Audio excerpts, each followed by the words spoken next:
Eh bien, bonjour à tous. Bienvenue pour l'émission de scène maintenant qui devient une tradition depuis quelques semaines, le jeudi à 18 heures en direct sur la page Facebook de la FFTA et en replay ensuite à partir du vendredi sur notre réseau social à nous, Réseau TA, et sur la chaîne YouTube de la FFTA.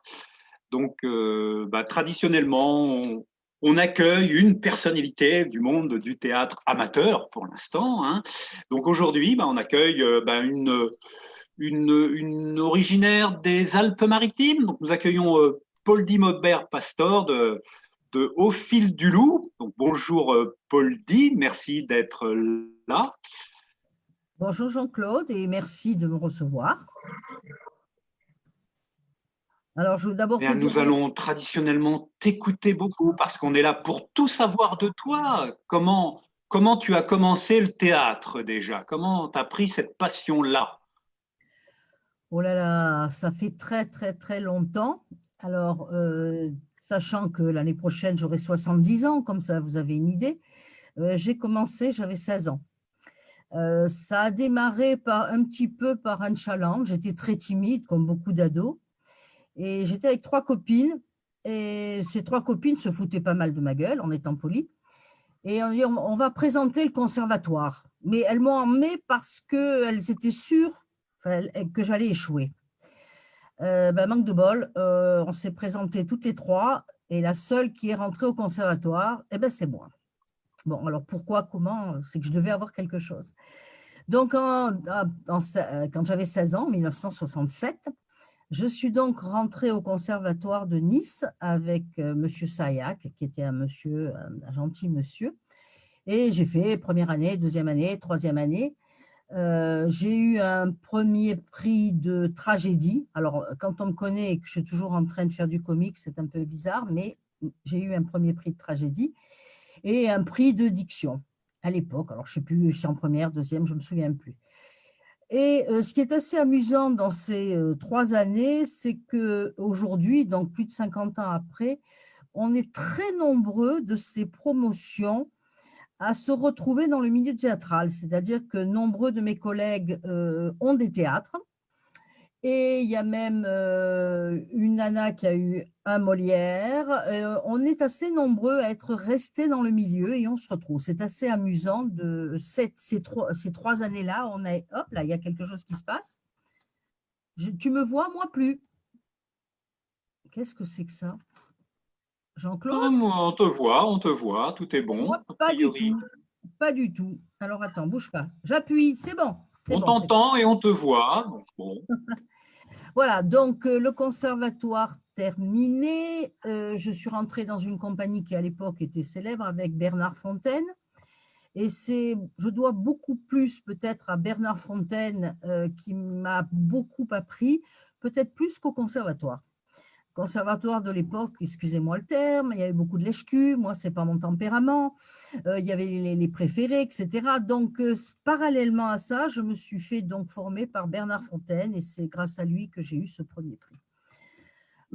Ensuite, j'avais décidé, parce que c'est devenu ma passion, j'avais décidé d'être comédienne professionnelle. Et en parallèle, parce que j'étais quand même pragmatique, mon père était en journaliste, je devais rentrer à l'école du Louvre pour être journaliste et je voulais être critique théâtrale. Bon, ça, c'était les projets d'une ado, mais la vie, c'est pas tout à fait ça. Donc, je fais court, mon père est décédé, donc patatrac, j'ai appris ce que c'était que la vie et j'ai changé mon fusil d'épaule. J'ai d'abord décidé d'avoir une famille, j'ai décidé d'avoir une carrière professionnelle pour bien asseoir tout ça et le théâtre est passé, disons, au second plan.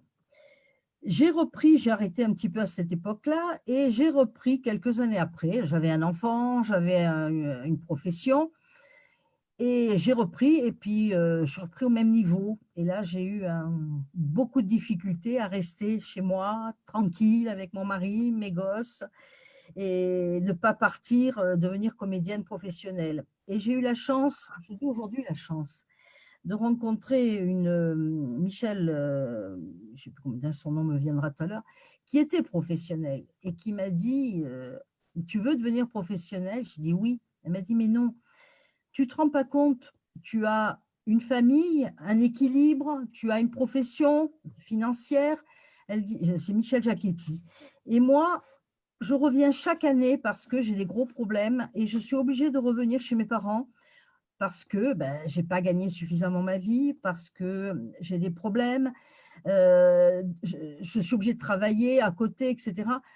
Réfléchis bien avant de tout laisser tomber et essaye de voir autrement. Ah, ça m'avait quand même secoué ce qu'elle avait dit, parce que je la regardais avec des yeux d'admiration. C'est ce que je voulais faire. Et finalement, je suis restée amateur toute ma vie et je dois dire que j'en suis ravie. Voilà, parce que c'est pas tout à fait pareil, c'est moins, je veux dire qu'on ne court pas après les cachets et on peut vivre cette passion, de façon beaucoup plus, pas décontractée, mais plus souple, plus on peut choisir ce qu'on veut faire, on peut donc l'amateurisme me convient très, très, très bien. Je me suis lancée là-dedans, j'ai intégré un certain nombre de compagnies, j'ai joué un certain nombre de pièces et puis, dans la troupe où j'étais pendant des années, on manquait de quoi? Bah, de metteurs en scène. Hein, en général, c'est le problème. Tout le monde veut bien jouer, mais personne ne veut faire de mise en scène. Bah, alors je me suis lancée. Voilà. Donc je suis devenue malheureusement pendant longtemps plus metteur en scène que comédienne. C'est lourd, hein, la mise en scène, c'est très, très lourd. Metteur en scène d'une compagnie, on ne voit le résultat qu'à la fin, mais tout ce qu'il y a autour, c'est très, très, très, très lourd. Donc ça a duré longtemps, très longtemps. Et puis un jour, finalement, j'avais arrêté de jouer. Voilà. Et alors, je fais court parce que c'est plus long que ça. Et puis, Tony Cousin, puisque ça, c'est plus récent, on va arriver récemment, il a eu le courage de me mettre en scène il y a, je ne sais plus, 3 4 ans, dans Diète Party. Et j'ai repris, je suis remontée sur scène avec Magali Dumortier, qui je me régale. Et j'ai vraiment eu beaucoup de plaisir à jouer, même si c'était très physique. J'étais beaucoup moins jeune, mais on s'est éclaté. C'était une pièce qui était très drôle et ça m'a vraiment fait plaisir de remonter sur scène. Et puis, j'ai Ça, été… c'était à Cagnes-sur-Mer. Oui, avec la compagnie donc de Magali, le centre culturel. Ceci dit, en aparté, j'ai revu la présentation de Magali. Je voudrais dire que Magali, c'est une excellente comédienne. Bon, c'est mon amie, je ne suis peut-être pas très objective, mais c'est aussi un auteur extraordinaire. Magali, ce qu'elle écrit, c'est très intelligent, c'est très beau. Et je veux dire elle le dit, elle dit qu'elle fait pour les enfants et pour les parents. C'est magnifique ce qu'elle fait. Je veux dire, je suis une fan inconditionnelle. C'est très, très, très, très beau, de très bonne qualité. Enfin, les enfants qui sont avec elle ont beaucoup de chance. Une aparté. C'était une aparté. Donc, la dernière pièce que nous avons montée l'année dernière, nous avons repris Harold des modes. Alors, je peux parler d'Harold des modes parce que c'est une expérience importante. J'avais monté en 2008, je crois, en 2008, quelque chose comme ça. Je l'avais monté en tant que metteur en scène. Bon, c'est une pièce très lourde, avec beaucoup de personnages, avec beaucoup de lieux, etc. Je considère que je l'ai dégrossie en tant qu'amateur. J'adore cette pièce parce qu'elle a des messages magnifiques, etc. Donc, j'en ai fait, bon, on m'a dit que j'avais fait une mise en scène féminine. J'aurais du mal à faire une mise en scène masculine, hein, ça serait difficile. Mais enfin bon. Donc, j'ai déboisé le terrain et à l'époque, il y a un jeune comédien qui est donc le fils de mon mari qui m'a dit: j'aurais toujours voulu voir ce que le théâtre donnait. Et évidemment, il a fait le rôle d'Harold, évidemment. Et il a été magnifique. C'était vraiment splendide. Bon, ça a été dur parce que c'est une pièce très difficile. Il en avait marre et tout. Je vais tout arrêter, je vais tout arrêter.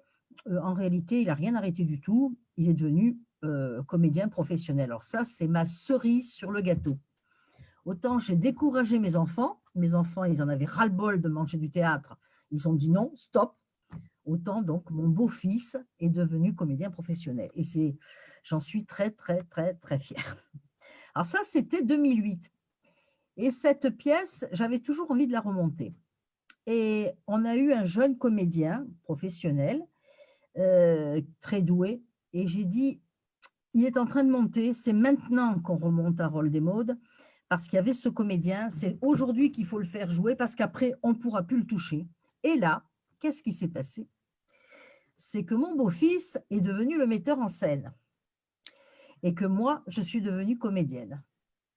Et ça a été un challenge pour moi très, très, très difficile. C'est-à-dire que j'ai inversé la vapeur, je me suis remise en danger complètement, une pression de l'autre monde.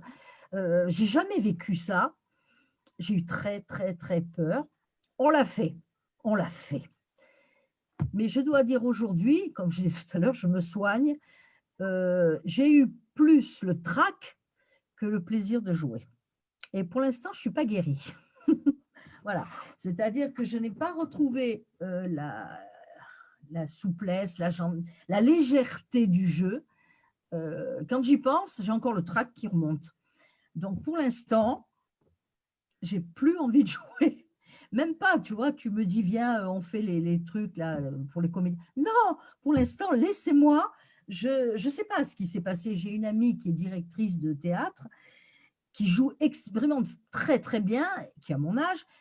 Et ses comédiens lui ont dit, mais pourquoi tu joues pas? Et elle a le même problème. Elle dit, j'ai plus le trac que le plaisir de jouer. Alors, est-ce que j'ai épuisé mon potentiel de comédienne? Je ne sais pas. De metteur en scène, je ne sais pas. Pour l'instant, je regarde, j'admire et voilà, j'ai besoin de digérer cette activité de comédienne metteur en scène.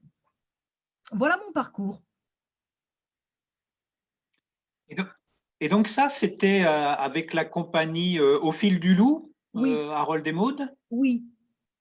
Tu peux nous parler un peu de cette compagnie, d'où elle vient Alors, cette compagnie est assez ancienne. Je ne me souviens plus quand je l'ai créée parce que au départ, j'habitais Villeneuve-Loubet et pendant des années, pendant 10, 15 ans, j'ai enseigné aux enfants et aux adultes. Et les enfants, c'était le samedi après-midi et les adultes le mardi soir.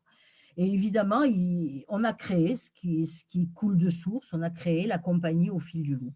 Donc, je me souviens plus, c'est avant 2000, hein, dans les années 90, je ne sais plus exactement. Bon, au bout de 10, 15 ans d'enseignement, honnêtement, les enfants, le problème quand on enseigne aux enfants, tout ça en bénévole, hein, je n'ai jamais été rémunérée, j'ai un travail à côté. Les enfants, c'est fabuleux, extraordinaire. Le seul problème des enfants, c'est les parents. Donc, comme je n'ai pas la langue dans ma poche et que je n'avais pas envie de faire des ronds de jambes, j'en avais pas besoin puisque je ne me faisais pas payer. Quand les parents arrivent en disant « Ah, mon fils, ma fille, c'est des comédiens !» Et là, tu fais « Ouh là là là là là là !» Bon, donc, j'en ai eu ras-le-bol. Quant aux adultes, j'aime beaucoup le terme qui circule en ce moment, ce sont des cours de loisirs. Alors, en amateur, le cours de loisirs, c'est bien, mais il faut avancer, il faut quand même travailler, il y a un minimum. Et ça tourne au bout d'un moment au cours de psychologie. Alors non, non, j'ai arrêté tout ça et j'ai gardé que la compagnie. Donc, cette compagnie, elle est bizarre, cette compagnie, c'est-à-dire qu'il n'y a personne. Dans le fondement, il y a moi, qui suis la présidente, normal. J'ai un trésorier, j'ai une secrétaire fantoche qui ne fait pas et je fais. Il n'y a pas de souci. Et quand je monte une pièce, eh ben, je suis honnête, je vais piquer ailleurs les comédiens. Voilà. Alors, j'ai évidemment un petit fond. Hein, il y a quand même quelques personnes qui jouent toujours avec moi. Et après, je vais les chercher à droite, à gauche, etc. Je fais mon casting en fonction de ce que je veux monter. Voilà. Alors, elle est là. Pour l'instant, je n'ai pas de projet. J'en ai un petit, hein, quand même, qui traîne, hein, là. peut-être que tant que j'ai pas mis en scène ça, vous voyez, tu vois, je reviens à mise en scène. Hein. Tant que j'ai pas mis en scène ça, je sais pas si j'aurais fini. J'ai encore un peu de temps devant moi. Un petit peu, on verra. Oui, il y a des metteurs en scène qui ont plus de 90 ans, hein, donc bon. Bon, écoute, oui, je suis d'accord, mais quand tu vois les jeunes, je prends l'exemple de Magali, qui pour moi, je pense que c'est la relève, mais quand tu vois les spectacles des jeunes, quand tu vois ce qu'ils font dans certains cours, etc., honnêtement, je me sens un peu périmée. Hein. Il y a des choses. Et ces jeunes, maintenant, ils chantent, ils dansent, ils font des acrobaties, ils font je ne sais pas combien de personnages. Ils ont une formation qui est beaucoup plus complexe. Je ne parle pas des professionnels, je parle même des amateurs. Si tu veux, les choses ont changé. La mise en scène change. Euh, je me sens un peu, si tu veux, ça n'a pas tardé, un peu obsolète, un peu à l'ancienne. Donc, il faut avancer et laisser la place aux jeunes. C'est ce que j'essaye de faire, laisser la place aux jeunes. Mais j'aime toujours le théâtre. Je suis passionnée par le théâtre, mais je le regarde. Alors, je crois que tu as, d'autres activités théâtrales d'ailleurs, parce que tu t'occupes aussi d'organiser une programmation. Donc, parle-nous un petit peu de la programmation que tu organises à Villeneuve-Loubet. Alors, ça, c'est une chance incroyable. Bon, alors je dirais, là, pour l'anecdote, avec mon mari, on disait, avant la Covid, on avait une très envie d'acheter un théâtre. Je crois qu'heureusement, on ne l'a pas fait. C'est un peu un rêve que j'ai toujours eu envie, mais non, c'est terminé, ce n'était pas le moment.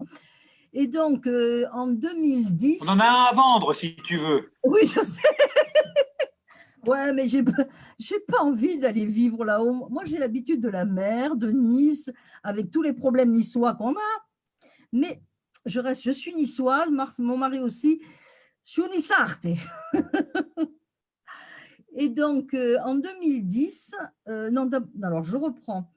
Quand j'enseignais et dans les années 90 et qu'il y avait la compagnie, on a monté, je dis on parce que j'avais une collègue avec moi, on a monté, on a fait beaucoup de spectacles et ça marchait très bien à Villeneuve-Loubet. On avait la salle comble, les gens étaient contents, tout était bien.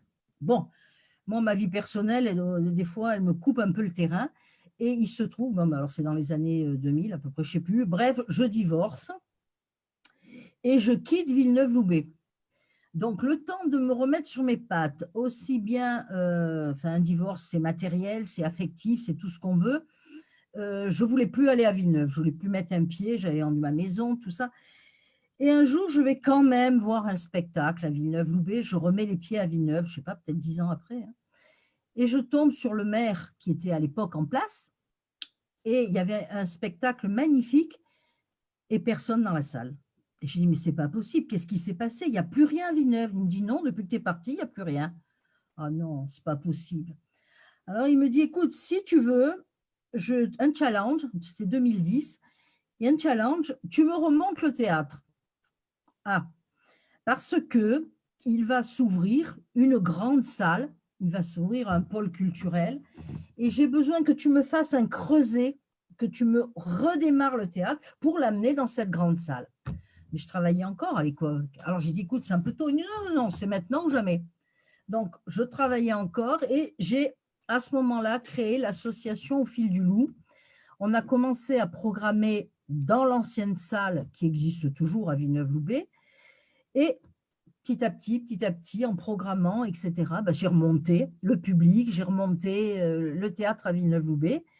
Et alors on est en 2020, donc c'est en 2003, non? Oui, c'est ça, 2003. Ça fait 7 ans, 2013. Le temps passe un peu vite. Hein. En 2013, ils ont ouvert donc le pôle culturel de Villeneuve-Loubet, qui fait quand même 450 places.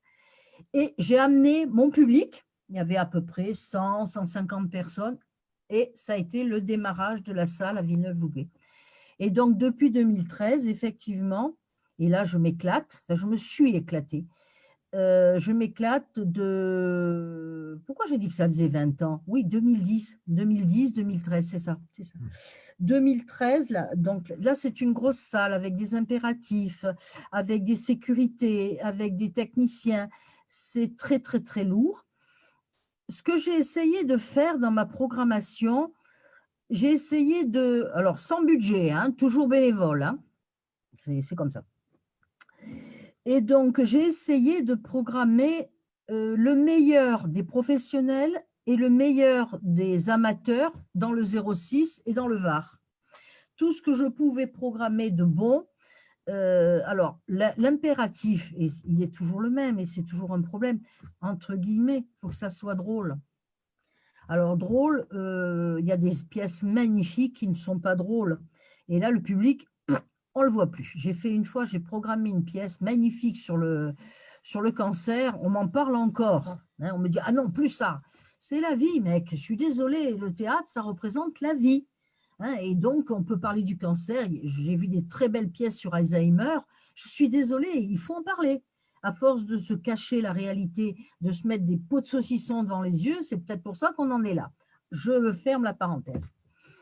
Et donc, j'ai essayé de programmer donc, le meilleur de ce que je pouvais trouver. J'ai augmenté le public, ça marche bien. Alors évidemment, plus c'est drôle, attention, jamais en dessous de la ceinture et jamais vulgaire. Évidemment, plus c'est drôle et plus il y a du monde. Voilà. Alors, c'est très difficile parce que je fais tout. Là aussi, j'ai un trésorier, mais il ne fait pas tout. La secrétaire, elle fait rien. Donc, je me tape tout.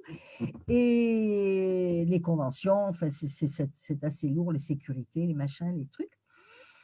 Et là aussi, j'étais un peu découragée parce que j'ai vu des tas de merde, excusez-moi le nom, pour trouver un spectacle de qualité, entre guillemets, un peu drôle, enfin, pas toujours, mais j'essaye, je vais voir, je me tape 9 merdes à côté de gens très prétentieux qui disent, moi, mon spectacle, il est génial. Enfin, vous connaissez tous.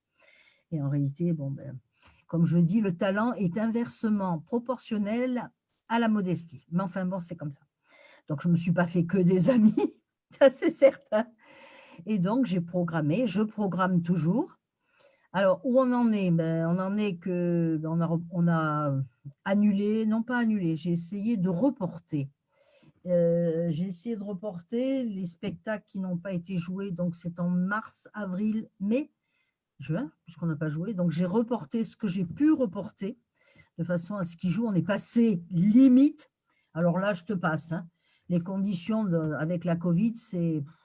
Alors là, j'ai une grosse équipe de 8 personnes, dont Magali. Je reviens toujours sur Magali, elle doit avoir des oreilles comme ça. Et dont Magali, et donc les sécurités, les gestes barrières, c'est énorme, c'est énorme. Alors, la salle faisant 450 places, on a droit à 220 personnes. Voilà, plus les comédiens. Ça va, c'est faisable. Hein. Je veux dire, ça nous est arrivé là 2 fois avec du monde, les gens viennent avant le deuxième confinement. Voilà. Donc, on est passé limite avec 2 spectacles. Le troisième n'est pas passé. Et là, j'essaye.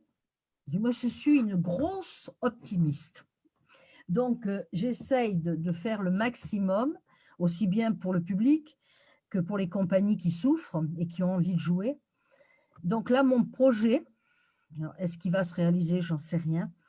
C'est le vendredi 18 décembre, puisque j'ai encore cette date, c'est de programmer un spectacle et je voudrais faire une soirée caritative parce qu'il ne faut pas oublier qu'on a eu le problème de nos vallées avec les sinistrés de l'arrière-pays. Donc, je voudrais que ce spectacle, la recette de ce spectacle soit pour les vallées. J'ai essayé de trouver des amateurs parce qu'ils ont moins de risques financiers pardon, que les professionnels. J'en ai pas trouvé. J'ai essayé de trouver dans le table, il n'y en avait pas. Tous les amateurs, bon, ils pouvaient pas, ils avaient peur. Ils avaient peur de la Covid. Ils ont peur, pourtant, avec le boulot qu'on se tape, ils ne craignent pas grand-chose. Mais enfin bon. Et finalement, ça n'a pas été faisable. L'autre, il n'est pas prêt, l'autre, il a peur. Bon. Finalement, c'est une compagnie professionnelle, et chapeau, qui prend le risque qui prend le risque d'abord qu'on reporte, qu'on annule. Le public sera-t-il là ou pas? Je ne sais pas. Hein. Donc, comme je disais à la directrice de la culture, ben, écoutez, on fait comme si, parce que sinon on ne peut pas vivre. Donc, il faut continuer à essayer de jouer, essayer de faire, essayer de… Donc, je croise les doigts pour que ce spectacle ait lieu pour tout le monde. Mais je ne sais pas. Et quant à 2021, pour l'instant, je n'ai même pas les dates. Voilà. Là, on en est là. Pour l'instant, stand-by, on arrête et puis c'est tout, on ne sait pas. Mais j'essaye, je me bats et je me battrai jusqu'au bout. Voilà. Ah, on peut espérer que pour le mois de décembre, on ait un petit bout Un petit une bout. petite fenêtre de tir pour faire des spectacles, mais bon, un peu avant Noël, quoi. Donc bon, on Le verra 18 bien, on verra décembre, bien. le 18 décembre, si on peut Et 18 essayer, décembre, bon, voilà. je ne raterai pas l'occasion. Et puis bon, après je ne cache pas que c'est des professionnels. Donc, je leur ai garanti sur la recette de l'association, je suis obligée de leur donner quelque chose. Tu ne peux pas prendre des professionnels et dire que la recette va entièrement… non, ce n'est pas possible. Ils attendent ça pour jouer, ils en ont besoin. Donc, les conditions ne sont pas les mêmes qu'avec les amateurs. Je fais toujours la part des choses entre les amateurs et les professionnels. Voilà. Mais ce que je voudrais… Bon, je voulais tout arrêter parce que j'étais fatiguée. Il y a des moments où c'est fatigué, tu sais, tu fatigues. Tu verras quand tu auras mon âge. Mais il y a des moments où on fatigue et je voulais tout arrêter. Et puis maintenant, je dis, ça m'ennuie de fermer un théâtre parce que je sais ce qui va se passer. La mairie va prendre, alors je ne porte pas de jugement, mais elle va prendre un spectacle de professionnels parisiens une fois de temps en temps qui est, comment expliquer, qui est dans leur optique, mais pas forcément… C'est pas forcément apporter au public la culture, l'ouverture d'esprit, tout ça. Enfin, ce que j'ai essayé de faire, ce qui n'est pas facile, j'aurais aimé qu'il y ait encore plus de monde, mais bon, il paraît que je ne faut pas me plaindre. Tous mes collègues me disent, mais ne te plains pas, tu as du monde. Ah bon, alors d'accord. Alors je ne me plains pas. Voilà. Que veux-tu savoir? Bah, écoute, je vois que tu as plein d'énergie Encore, oui. et puis pas du tout l'intention d'arrêter les projets, quoi. Hein. Donc, Non, quand cette saloperie de virus nous laissera tranquille, on pourra tous redémarrer. Et puis, on compte sur toi aussi pour animer la troupe et puis l'association pour faire vivre le théâtre à la fois amateur et professionnel professionnel. du Tout à côté fait. de Cannes-sur-Mer, Villeneuve-Loubet et dans cette région-là, quoi. Bah, Bon. écoute, merci Paul-Di, hein, c'était vraiment très très intéressant. Moi je suis ravi parce qu'à chaque fois, voilà, il y a des gens que je connais un petit peu, mais alors j'en sais maintenant beaucoup plus sur beaucoup, donc je suis vraiment ravi moi de pouvoir accueillir comme ça et je pense que ceux qui nous écoutent aussi, c'est l'occasion aussi d'entendre des parcours bah, qui sont très très variés, quoi. Moi, j'invite tous ceux qui regardent cette vidéo à aller voir en replay sur Réseau TA les autres vidéos et vous verrez qu'il y a il y a des expériences qui sont très, très diverses et très variées. Et puis, bah, s'il y en a qui souhaitent venir euh, dans cette émission un jeudi soir, bah, ils sont les bienvenus. Hein. Il n'y a pas de, il y a pas de crainte à avoir, il n'y a pas de timidité. Venez vous raconter. Voilà, faut juste avoir l'envie de se raconter. Mais quand on est des gens de théâtre, on a quand même envie de se montrer. Donc, Tout à fait. voilà. Et Donc toi, ben, merci et Paul toi, Di, et puis merci. et toi, quand est-ce que tu nous racontes ton parcours? Ah ben moi c'est fait, moi, faut regarder le Je l'ai replay. raté. Hein? Je suis dans les replays, moi. Ouais, ouais, non, va voir. Oui, un jour Je l'ai où raté. j'avais personne à caler. Ouais, non, mais Je l'ai va raté. écouter ça. Je sais plus quand. C'était il y a 3 semaines ou il y a un mois, je crois. Bon, tu Je trouveras vais ça sur regarder. Réseau TA. Hein, donc voilà, ceux qui veulent en savoir plus sur mon parcours aussi un peu atypique, quoi, quand même. Euh, voilà, donc je ne vais pas en reparler maintenant. On va s'arrêter là. Hein, mais bon, voilà, il y a des tas de parcours intéressants. Il n'y a pas que le mien. Quoi. Il y a des tas de parcours intéressants à découvrir. Merci, enfin, Donc, bah, écoute, merci merci. On va Jean-Claude. couper la. Mais attends, moi, je voudrais dire quand même, te dire merci pour tout ce que tu fais pour la FFTA, pour le théâtre. Je regardais là tout à l'heure le nombre de compagnies, le nombre de régions, le nombre de… bravo. Et puis, les outils que tu mets à notre disposition, même si on n'est pas toujours très doué ou qu'on ne fait pas toujours tout ce qu'il faut, merci à toi. Et je pense que je souhaite une très longue vie à la FFTA qui va se développer et puis qu'on puisse faire des festivals interrégions. Voilà, qu'on puisse se rencontrer. Ça serait bien d'avoir ce genre de projet. On va voir où on pourra faire ça. Il y a quelques noms qui circulent de villes possibles. Donc, on va voir. Ça serait On bien, manquera pas d'informer tout le monde bien sûr. sur ces organisations-là avec notre beau conseil d'administration. Allez, je coupe le lien.